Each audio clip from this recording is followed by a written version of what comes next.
In a nation often called the giant of Africa, a silent war is raging.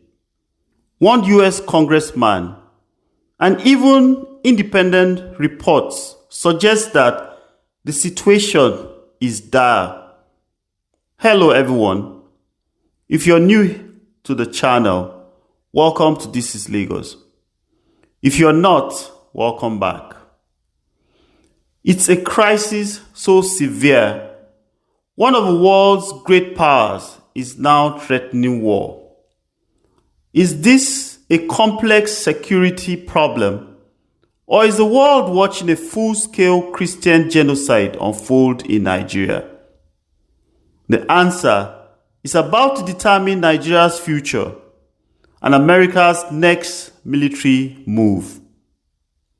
The US House of Representatives Subcommittee on Africa is set to hold an open hearing that brings the reported religious freedom violations in Nigeria crisis to a head.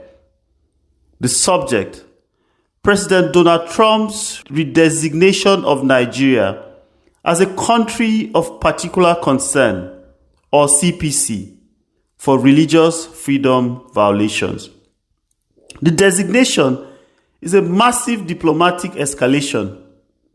President Trump, citing the slaughter of Christians by radical Islamists, threatened to stop all aid and even mentioned a potential, quote, guns ablazing military intervention.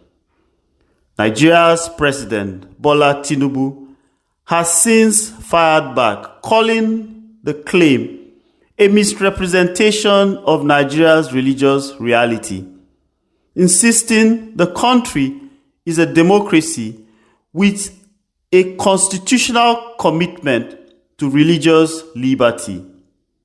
The confrontation is fueled by starkly different narratives.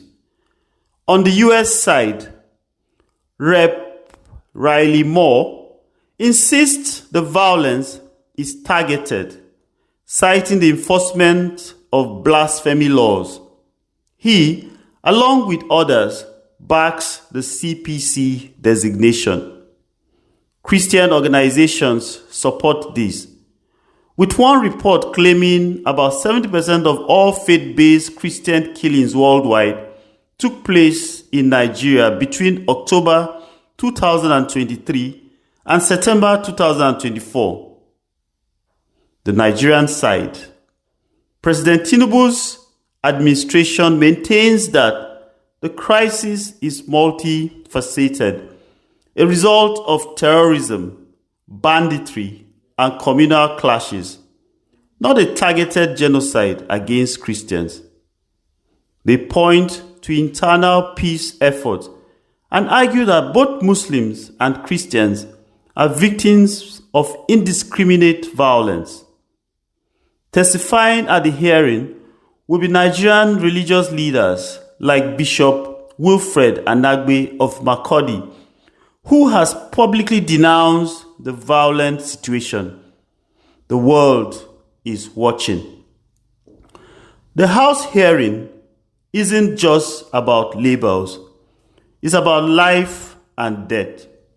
The CPC designation, if ratified by the Senate, unlocks a powerful arsenal of US policy tools, including targeted sanctions, aid restriction, military intervention.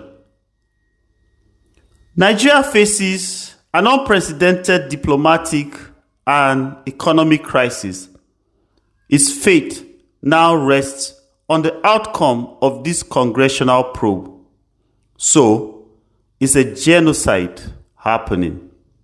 While the Nigerian government and its supporters vehemently deny the term, the staggering figures of victims and the disproportionate targeting documented by global bodies strongly suggest a systematic campaign of violence that fits the pattern of what the US calls egregious persecution. The CPC designation itself is the US government's formal answer indicating that yes, the scale of persecution is severe enough to risk war and sanctions. The resolution is no longer a question of simple peace, but of severe international consequences, sanctions, aid cuts, or even military action. The next move belongs to Washington. What are your thoughts on this matter? Please let us know in the comments. Until next time, thank you so much for watching. If you enjoyed this, please like, share, and subscribe so you can get notifications.